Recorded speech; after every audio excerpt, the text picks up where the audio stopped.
Olá, sétimo ano, tudo bem com vocês? Vamos dar sequência aos nossos vídeos. Na aula passada eu postei um vídeo sobre vírus.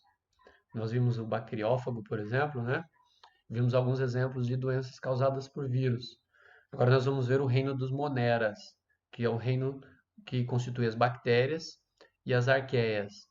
A gente vai dar ênfase nas bactérias e então vamos lá. Aí nós vamos ter algumas atividades aí envolvendo vírus e bactérias, tá? Nas próximas aulas a gente vai ter algumas questões sobre os dois. Então vamos lá, acompanhe comigo. O reino dos moneras, ou reino monera. O nome estranho, né? Mas a gente vai pensar no reino monera basicamente como o reino das bactérias, tá? E existem outros seres parecidos, muito parecidos com as bactérias, que são as arqueias, está aqui embaixo. Inclusive, elas eram chamadas de arqueobactérias, antes de serem chamadas apenas de arqueias.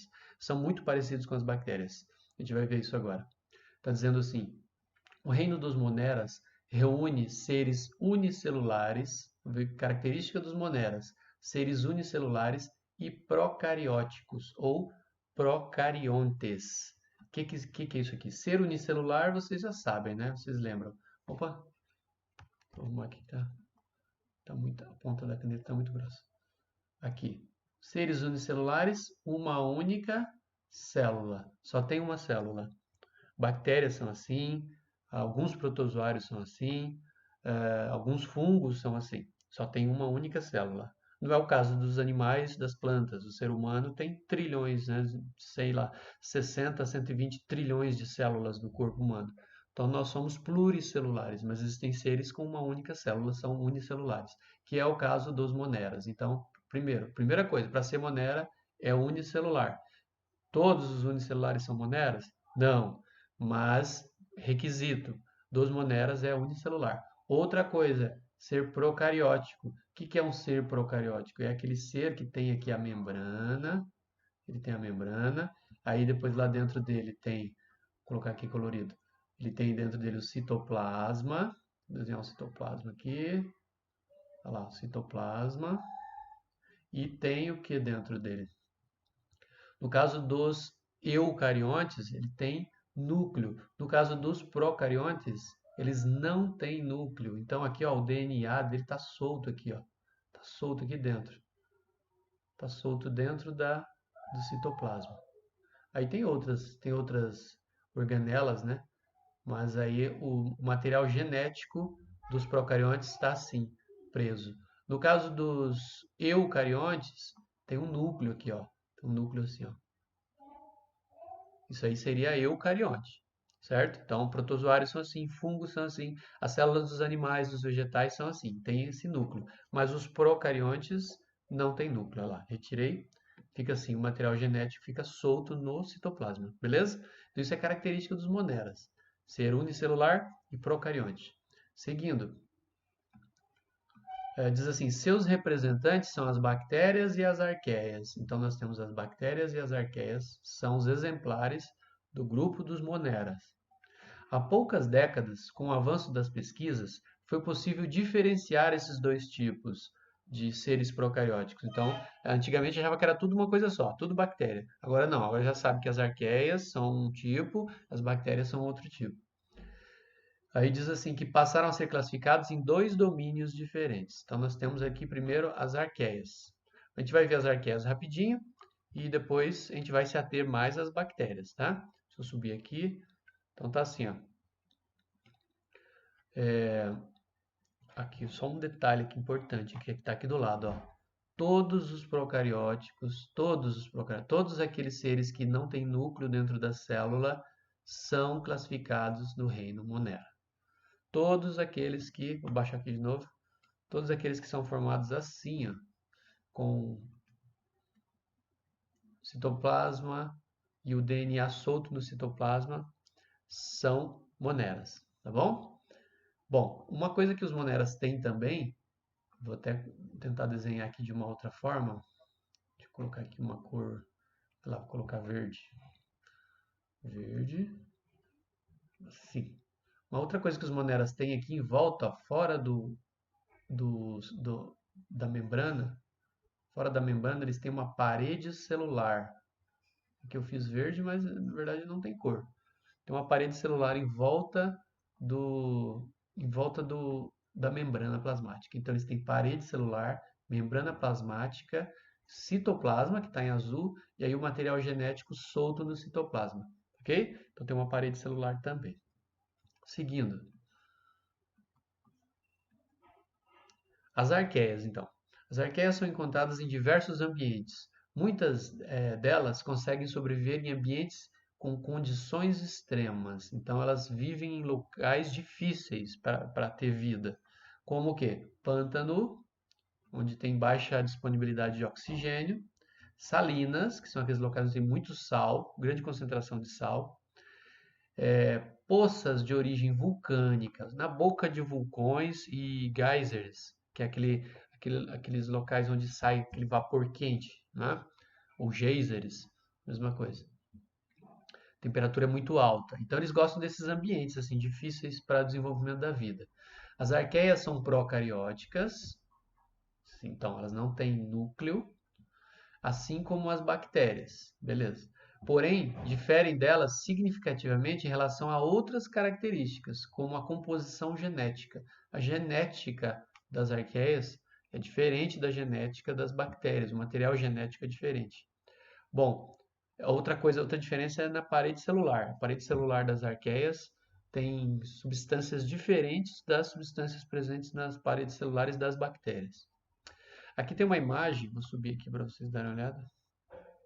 Aqui tem uma imagem, vou puxar aqui.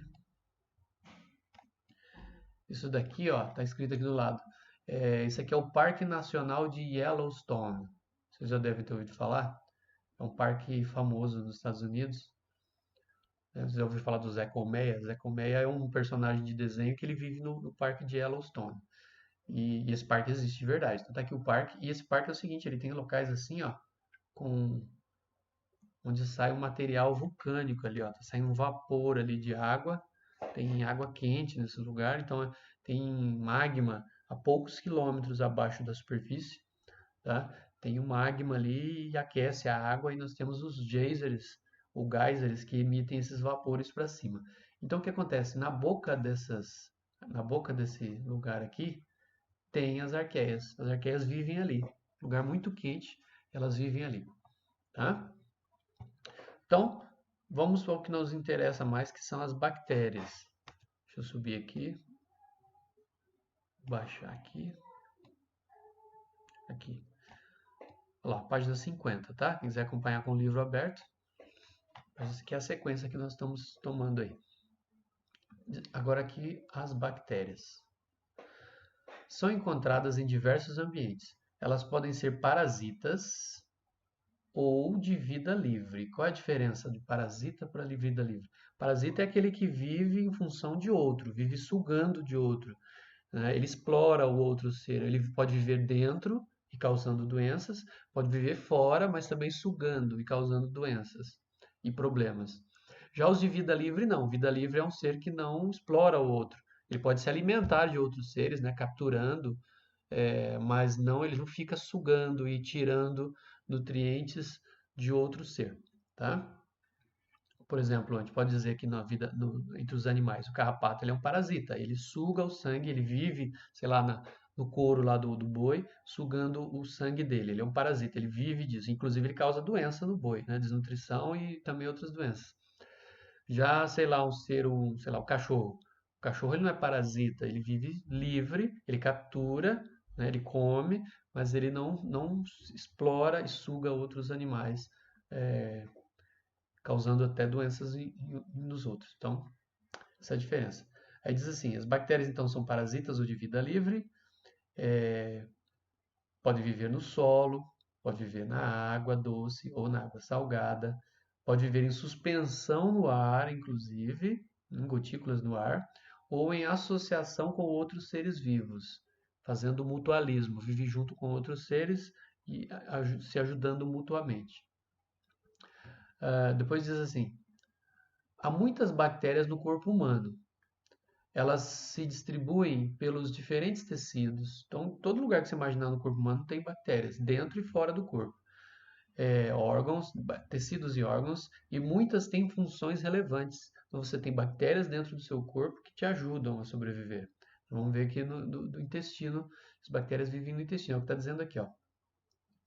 No sistema digestório, por exemplo, há comunidades de bactérias. Vamos assinalar aqui comunidade de bactérias no sistema digestório, que desempenham um papel fundamental na digestão de certos alimentos e na regulação da função intestinal. Então, essas bactérias ajudam a digerir alguns alimentos e ainda produzem nutrientes importantes para nós, para o ser humano. As bactérias também se beneficiam dessa relação. Por quê? Elas vivem num local abrigado e elas têm alimento abundante ali no intestino, certo? Então tá lá, ó, elas se alimentam do que o corpo humano ingere ou secreta, ou que produz, tá? Então é uma troca. Então a gente pensa em toda bactéria é ruim? Não. Algumas bactérias vivem em nosso corpo e são importantes para nós. Muitas sim causam doenças e são muito perigosas, mas muitas são benéficas e nos ajudam, inclusive a produzir alimentos para nós, a gente vai ver já já. Então vamos para a próxima página. Página 51 diz assim: a estrutura celular das bactérias. Como é a formação da célula da bactéria? As bactérias são seres microscópicos, ou seja, eles são muito pequenos, medidas geralmente em micrômetros. Quando a gente mede seres microscópicos, a palavra micro vem de muito pequeno. Então, a gente mede, é uma medida chamada micrômetro, para medir as bactérias e vírus e células humanas, etc. Elas podem viver isoladamente ou em grupos. Então, lá, podem viver isoladamente, sozinhas, ou em grupos, uma grudadinha na outra, constituindo colônias. Então, quando você tem bactérias uma grudada na outra, você tem colônias. É o que está acontecendo aqui embaixo. Ó. Você tem aqui, ó, essa aqui é a letra B, ó, Streptococcus. Você tem aqui, deixa eu mais fino na caneta, você tem aqui, ó, várias bactérias, elas estão coladinhas uma do ladinho da outra, formam uns filamentos, como se fosse um cordão de pérolas. Olha só, isso aqui é o estreptococo. Esse estreptococo é o que causa a infecção da garganta. Quando a gente está com a garganta inflamada, cheia de pus na garganta, que o médico olha para ver o fundo da garganta, é esse tipo de bactéria aqui, estreptococo. Então eles formam assim, ó, fiozinhos de bactérias grudadinhas uma do lado da outra, como se fosse um cordão de pérolas. Tá? Aí diz assim, então isso aqui é uma colônia, tá? São várias. As suas células podem apresentar diversas formas. Suas células podem apresentar diversas formas. Deixa eu grifar o colônias aqui, que é importante também. Então vamos lá. Primeiro aqui nós temos essas células aqui, elas são redondinhas, ó. Bem redondinhas. E sozinhas, ó. Sozinhas, soltas. Né? Esse tipo de formato aqui são os cocos. Bactérias com formato de cocos. Não é cocô, tá? Tá escrito aqui C-O-C-O, é coco. Forma esférica. A palavra coco quer dizer forma esférica. São bolinhas, são bem redondinhas. Olha lá, são bem redondinhas. Agora, essa segunda que eu já mostrei para vocês, que é a letra B, são os streptococcus. Streptococcus, quando forma esses fiozinhos, um do lado do outro, como um colar de pérolas. Nós temos os streptococcus. Na letra C aqui, nós temos o bacilo. O bacilo tem esse formato de bastão aqui, ó. Parece um bastãozinho compridinho. Olha lá, opa. Olha lá, um bastãozinho compridinho. Esse aqui na frente, ó. Compridinho. Aqui no fundo tem mais aqui, ó. Aqui, e tem um outro grudadinho aqui. Forma uma colônia também, tá? Então, bacilo. Depois nós temos o espirilo, aqui na letra D. O espirilo tem esse formato aqui, ó. Parece uma cobrinha, uma minhoquinha. Só que, claro, muito pequenininho, né? E nós temos o outro aqui que é o vibrião. O vibrião, ele parece uma vírgula, assim, ó. A gente faz uma vírgula. Ele é parecido com uma vírgula. Tem outro aqui, ó. Parecido com uma vírgula. É o vibrião. A bactéria que causa a doença chamada cólera, ele é um vibrião. Olha lá, ele é assim. Tudo bem? Vamos ver aqui do lado o que está dizendo, ó. Diferentes formas de células e colônias bacterianas. Primeiro, letra A, cocos, na letra A. Ali tem, inclusive, o que está sendo fotografado ali é o Branhamella catarrhalis. Catarrhalis. Talvez tenha a ver com catarro. Depois, letra B, Streptococcus. É a espécie Streptococcus pyogenesis. Essa causa a infecção na garganta. Depois, letra C, o bacilo da espécie Bacillus megatherium.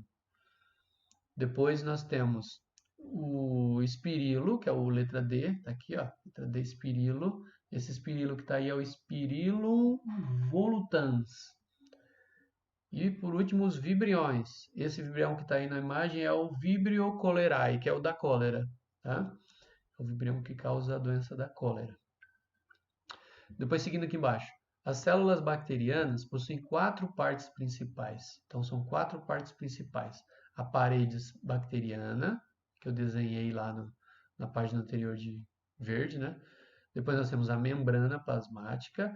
Depois nós temos o material genético e o citoplasma, que eu pintei de azul. Vamos dar uma olhada aqui embaixo? Opa, tá até tampou aqui para vocês, né? Ó, vou repetir aqui, ó. As células bacterianas possuem 4 partes principais.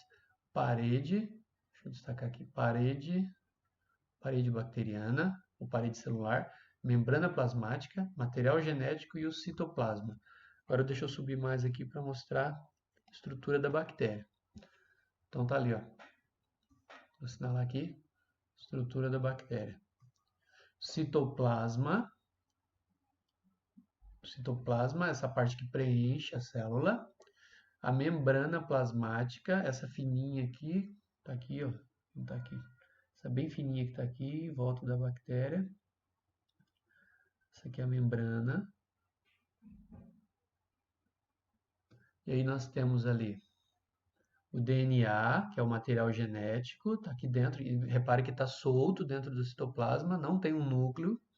E ainda nós temos a parede bacteriana, ou parede celular. Vamos ler cada um deles? Vou começar pela parede. Está dizendo o seguinte: estrutura rígida, ou seja, ela é forte, que envolve e protege a membrana plasmática. Então ela está por fora, é como se fosse um muro, uma muralha por fora protegendo. Depois nós temos aqui o DNA, material genético da célula. Né? É o material é onde está escrito toda como a bactéria funciona, como ela é. Né? É como se fosse um manual da bactéria. Todos os seres vivos têm DNA, material genético, aliás. O ser humano, por exemplo, nós temos, cada um tem o seu DNA, o seu código genético. Depois nós temos ali membrana plasmática, delimita a célula e permite a troca de substâncias entre a bactéria e o meio externo. Então, a parede ali seria como se fosse o portão da escola. As pessoas entram e saem, as substâncias nas células entram e saem pela membrana plasmática. E por último, o citoplasma compreende tudo que é delimitado pela membrana plasmática. Então é o que preenche por dentro, né? Uma espécie de gelatina que preenche por dentro a célula. Inclui um líquido viscoso, ele é pegajoso, só que, claro, a bactéria é muito pequena, né? A gente não consegue perceber. Mas é um líquido viscoso no qual estão embebidos, estão mergulhados organelas, que aqui está escrito organoides, e também o DNA. Ok? Então aqui já estou avisando vocês que é o seguinte, esse desenho aqui ele é sugestivo, né? Então vocês já sabem, uma das tarefas vai ser fazer o desenho da bactéria. Então isso aqui eu vou até escrever aqui do lado, ó. Isso aqui é, isso aqui é tarefa. Vou deixar o material escaneado lá também, para quem não tem o livro, vai conseguir fazer o desenho, tá bom? Ou então você pode até dar uma pausa aqui nesse vídeo, ó. Você dá uma pausa e pode copiar. Beleza? Vamos para a próxima página. Vamos aqui então, reprodução das bactérias. Vou assinalar aqui, reprodução das bactérias.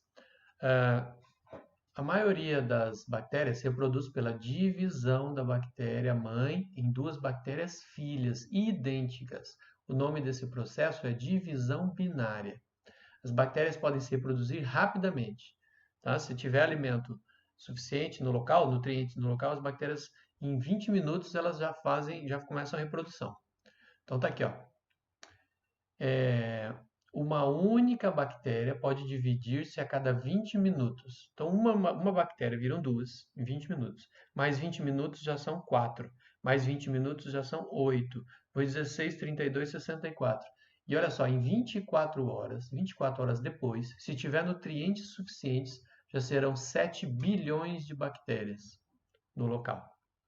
Por exemplo, sei lá, esqueceu o feijão fora da geladeira, e aí uma bactériazinha que tiver ali na superfície vai se multiplicando, aí passa a noite toda o feijão fora da geladeira, no outro dia já está azedo, estragado, porque as bactérias já se proliferaram, já produziram substâncias tóxicas. Se você comer aquele feijão, você vai passar mal. Beleza? Aqui do lado está mostrando, ó, uma bactéria mãe, ela divide primeiro o DNA dela, aqui ó, o DNA dela, depois começa a divisão das partes aqui da parede celular, depois já fechou aqui a parede celular e finalmente elas se separam. Isso aqui em 20 minutos acontece, tá bom? Depois seguindo aqui, deixa eu baixar mais um pouco aqui o...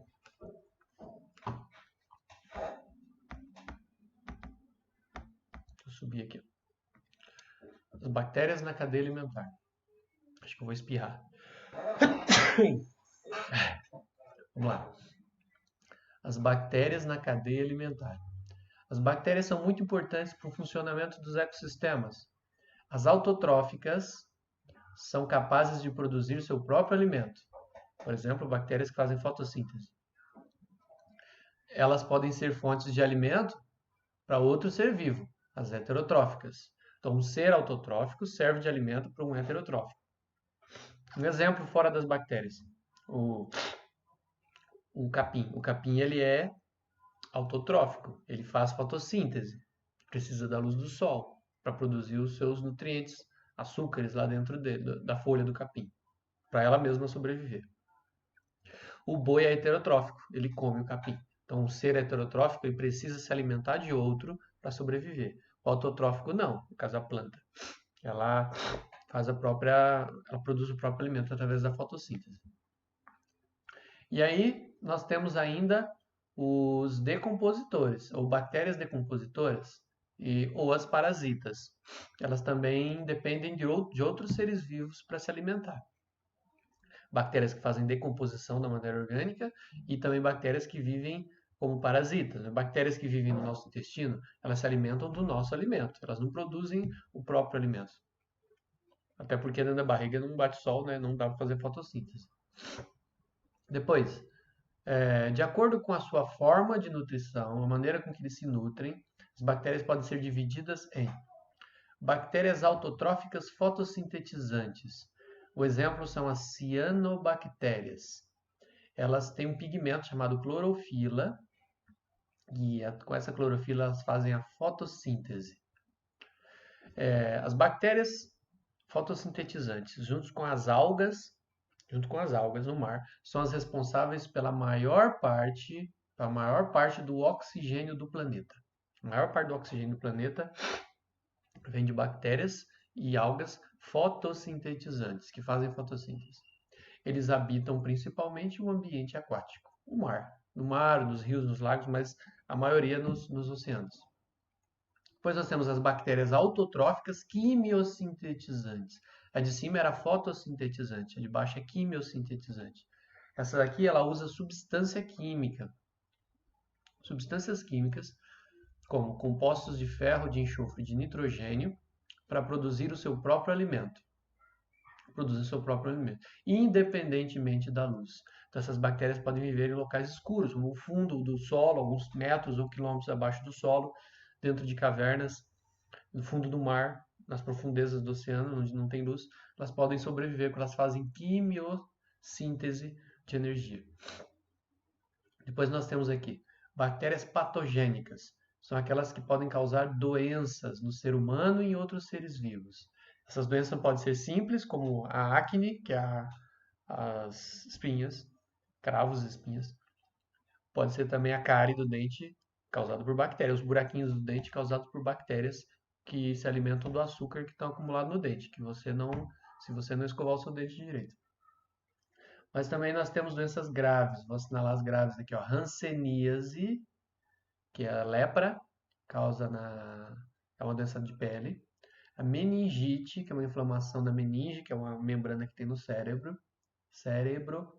O tétano, que é uma doença de bactérias que estão ali no ferrugem. Quando você pisa no prego enferrujado, você pode pegar o tétano. Cólera, leptospirose, esses dois são em água contaminada, e ainda tem a febre tifoide. Todas essas são doenças graves causadas por bactérias. Algumas dessas doenças podem ser prevenidas com vacinas. Então, prevenir é fazer alguma ação antes de acontecer. Então, a vacina é uma ação preventiva. Você toma a vacina antes de pegar a doença. Mas também os tratamentos, que é quando você está doente. Aí você trata. E aí, qual é o medicamento para bactérias? São os antibióticos. Os antibióticos. Até em negrito ali, ó, assinalado. Os antibióticos são responsáveis por atacar as bactérias. São os medicamentos para bactérias. Aquele medicamento que você compra na farmácia só com tarja preta. Aquele de tarja preta, né? Que só compra com, como é que chama? Receita médica. E aqui, por último, desses aqui, as bactérias decompositoras. Elas decompõem, elas fazem a decomposição da matéria orgânica. Folhas, organismos mortos, fezes, eles fazem a decomposição. Lembra que eu já falei, né? Se não existissem os seres decompositores, ia ficar tronco de árvore na floresta caído para sempre. Os corpos dos animais, quando morrem, vão ficar caídos para sempre ali, jogados, acumulados.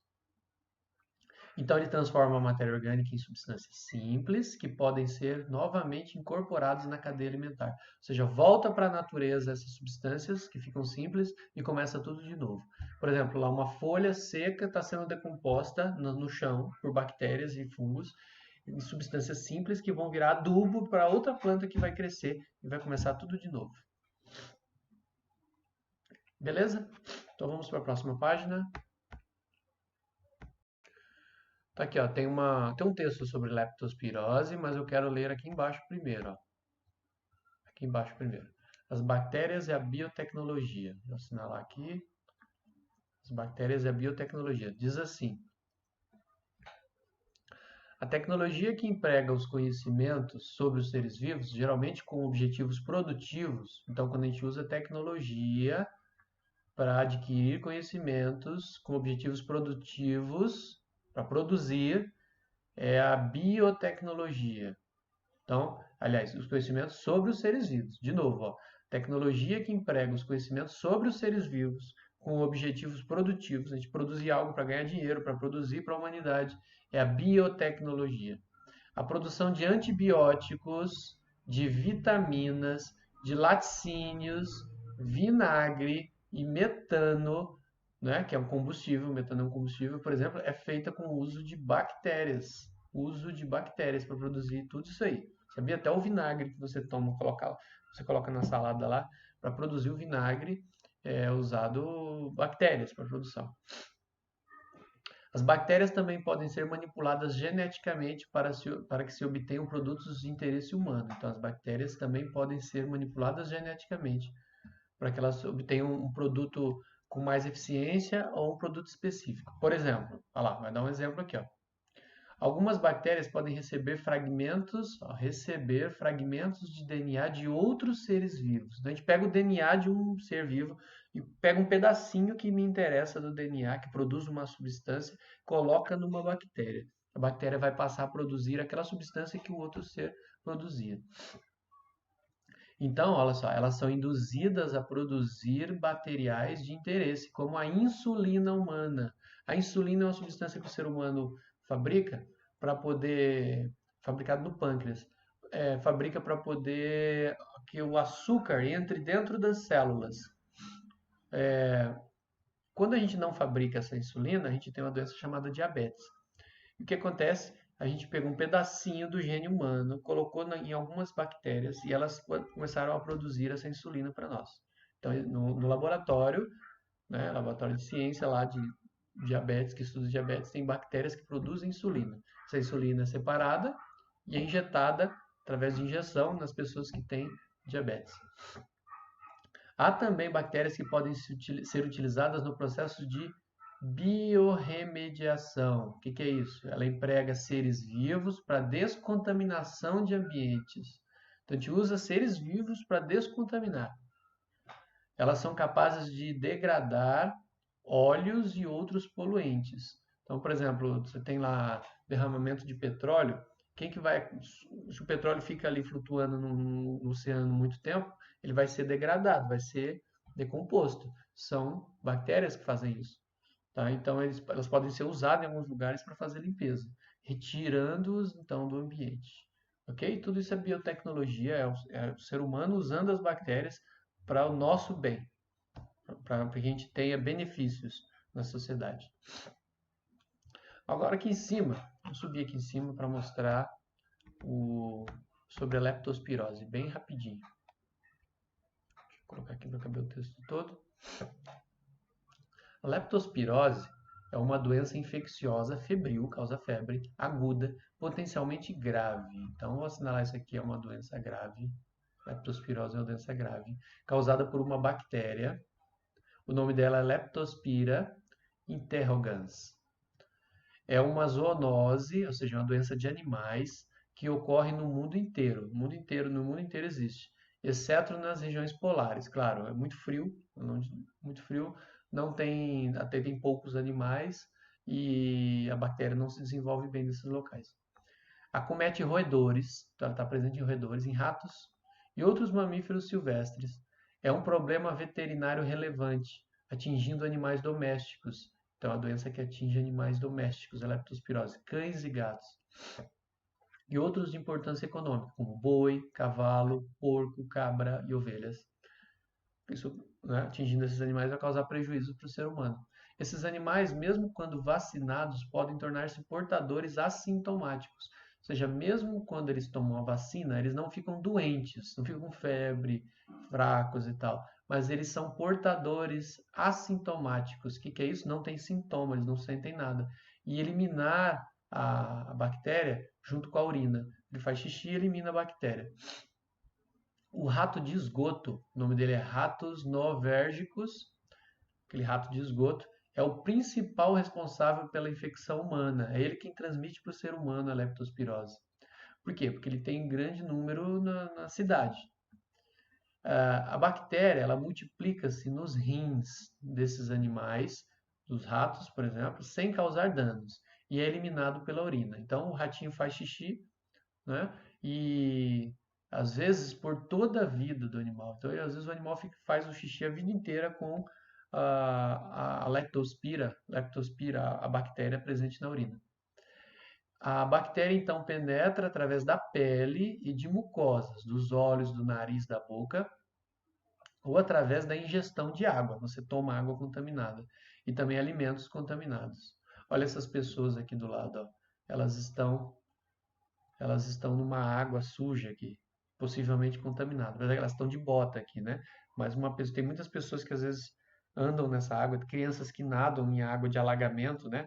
A cidade fica alagada e as crianças ficam nadando naquela água poluída. Aquela água ali pode ter o xixi do rato. E aí tem a bactéria Leptospira que vai causar a leptospirose. Diz assim: no Brasil, a maioria das infecções ocorre através do contato com águas de enchentes contaminadas por urina de ratos. Então, a maioria das infecções ocorrem em enchentes contaminadas por urina de ratos. Beleza? Esse texto é um texto de 2018, não é tão antigo, né? E está aí falando sobre a leptospirose. Então, nunca ande em água suja, contaminada, nunca tenha contato nem com a pele da mão, da perna, do pé, porque você não precisa nem coçar os olhos, mão no nariz, na boca para pegar, ele entra pela pele. Beleza, pessoal? Bom, pessoal, agora eu vou mostrar alguns vídeos para vocês sobre bactérias. Dá uma olhada nesse primeiro vídeo aqui, ó. Ele é sobre reprodução das bactérias. Hoje tem duas bactérias ali, e olha quantas, em questão de horas, quantas que elas se transformam ao se reproduzir. Vamos lá, vou soltar o vídeo aqui. Olha lá, já são 4, já é um monte, sei lá, umas 20. E vai indo, olha só, olha a quantidade.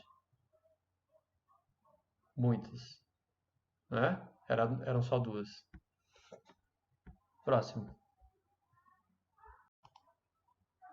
Bom, agora eu vou mostrar para vocês um vídeo que mostra a comparação de tamanho de vírus, bactérias, protozoários e outras coisas. Então temos ali primeiro rinovírus, que causa resfriado, e o vírus da poliomielite, duas doenças.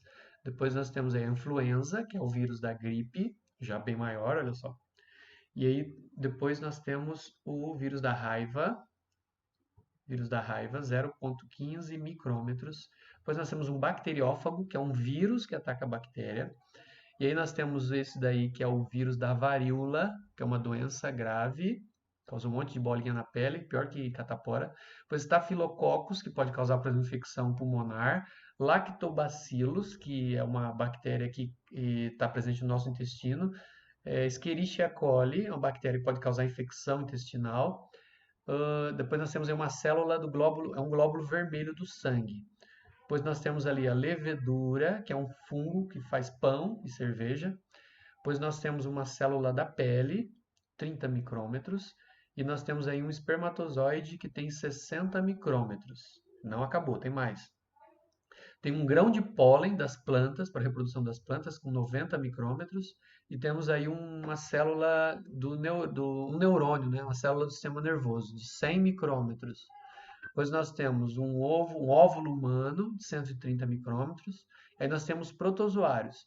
Euglena, é um protozoário que faz fotossíntese. Diatomáceas, que também fazem fotossíntese, estão presentes nos oceanos. Paramécio, que é um protozoário de água doce. E nós temos uma ameba, que também é um protozoário de água doce, causador de barriga, se a gente tomar água com uma ameba.